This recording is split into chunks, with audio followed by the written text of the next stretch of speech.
Hey, welcome back to this week's episode of My Journey.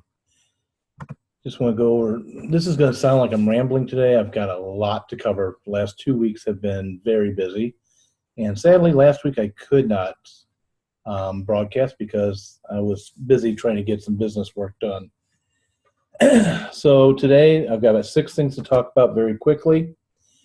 First one, though, is I posted on Facebook and other social media the other day. I had an announcement that was coming out soon.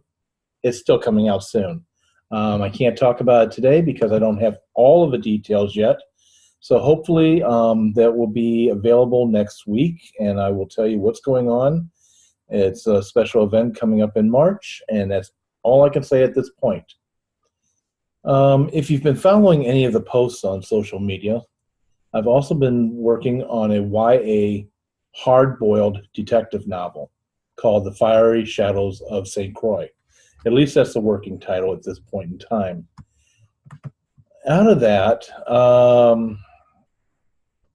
what I've been doing is, with any type of story, there's always questions behind it. What are you talking about? What's driving the story?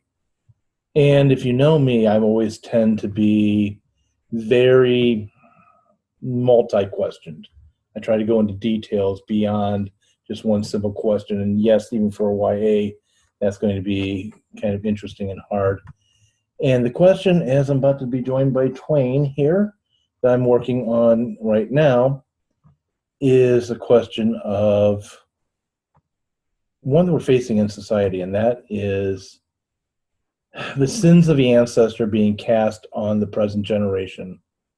And what is that's role with justice? Hello back there. So, you may have heard that same question always asked. Hello, you're going to be the hog of the show. I can still talk while he's there. Anyway, one of the questions that you always hear is, can you be responsible for the sins of your father? Or the sins of the father is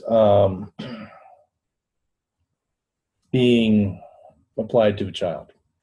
Sorry, I got completely distracted by him. And is that even justice? That's the question that's being asked in the fiery shadows of St. Croix, because it deals with this very thing that we are facing in today's world. Is it right?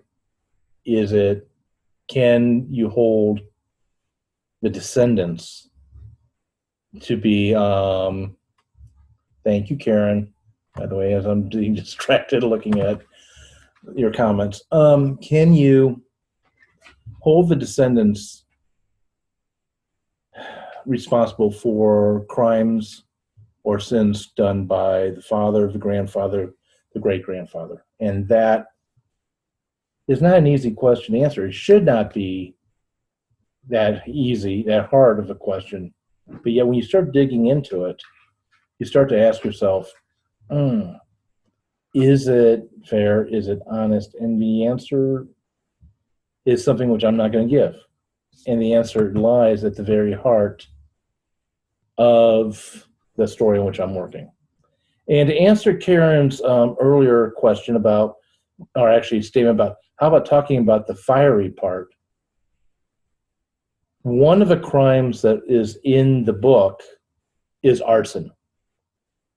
And that is where the term fiery comes from. And the shadows refer to the past. So it's a contradiction or a play on the two themes. So with that, let me go on to some other topics. Changing subjects. Those of you who know that do follow the podcast, Right Pack Radio, its 200th episode is going to be airing this Sunday. And it's on one of the hardest subjects in writing, which is the struggles of voice. The other thing is I put my voice acting on hold for now because I'm working on 2 things. One is a novel that I mentioned before. The other is going to start coming out from Winding Trails Media starting next month, March, and that is going to be a series of webinars Some of them are based on actual seminars I have given, and there are going to be some new ones that are going to come out as well. Here's the topics, at least for now. Foundations and writing the fight scene, constructing story, 7 story structures, self-defense and real-life physical conflict for the writer. Then, one of my favorites and what has been a favorite of people who have attended, Inside the Heart of Darkness, creating the layered villain, which is based on a lot of criminal psychology as well as some unfortunate events in my own life. From that, I'm going to be creating a brand new seminar and webinar that's going to go even deeper into the darkness of villains, of real life villains, and that is the 4 pillars of the darkest villains.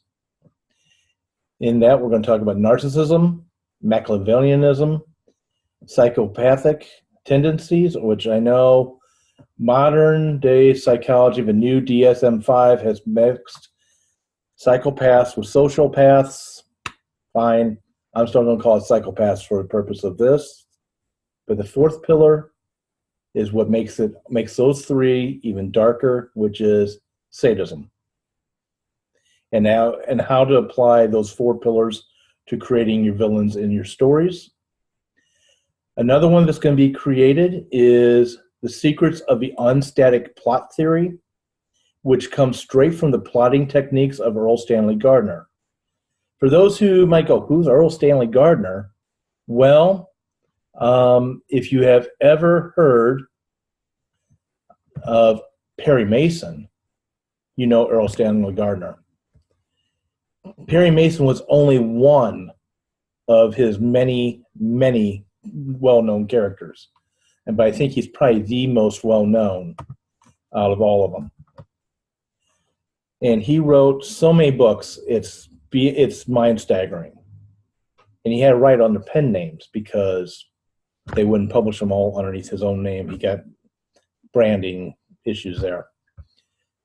The final one that needs to be created is also based on Earl Stanley Gardner's unstatic plot theory, and that is exploring the murderer's ladder. Be it real life, be it in fiction especially, nobody commits a crime without the motivation. And usually the motivation goes up a proverbial ladder. And that's what that's going to discuss and explore. These webinars will be available coming out starting sometime in March from Winding Trails Media. And I will also have them at the various different conferences which I go to. Definitely will be, some of them will be available at GatewayCon, which I'm going to talk about next, and also at PennCon coming out, which PennCon occurs in St. Louis in September.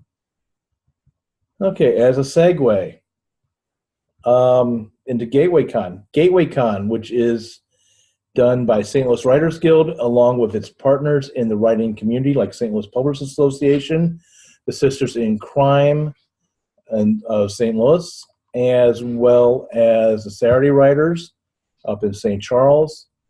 And I believe the St. Louis Press Club is going to be a part of that. I need to confirm that final thing. I know we are doing a documentary coming out, and that is a phone call that will be occurring after I get done with this coming live. So I need to confirm that. Anyway, all beyond the point. GatewayCon is a Gateway to Publishing conference and convention that will occur over Father's Day weekend in June at the Renaissance Hotel in St. Louis, which is right by Lambert Airfield. That hotel is chosen because great access to public transportation as well as free parking. There are 3 parts to GatewayCon. The Writers Conference, which last year, that was the first time we ever did it. We knocked it out of the park. We're going to have lots of agents either coming in physically or doing remote. We're trying to get more coming in as well. We're going to have some fantastic writers workshops as well as master classes. There are some changes to the conference this year. as well as to the other part, which is the book fair. The book fair is not only a place you can buy books from authors directly and be able to talk with perhaps your favorite author. St. Louis Writers Guild and Gateway Con is going to be doing multiple young writer workshops. So watch out for details on that. We will also have a contest, more details coming out. But this will be occurring in the actual book fair itself. And we are also going to be supporting a special charity, which is called Got Your Six, which is for support dogs for veterans. And they will have some of their dogs in training at the book fair as well, along with the kids' workshops and the book fair. I mean, kids, dogs, come. Finally, there is one more a pillar to Gateway Con, and that is the Writers Retreat. All of this can be found at www.stlwritersguild.org, and there's a big button called Gateway Con. Press it, check it out. If you are a writer or somebody who wants to sell your books at Gateway Con, or you've got an industry, a company that works in the writing industry, and you want to have a table there, the early bird prices end on March 1. Now is the time to book it. And with that, I'm seeing if anybody has any questions. I love it. All you people who joined out there, thank you. And I don't see any other questions. So with that, thank you for joining. Take care and catch you next week.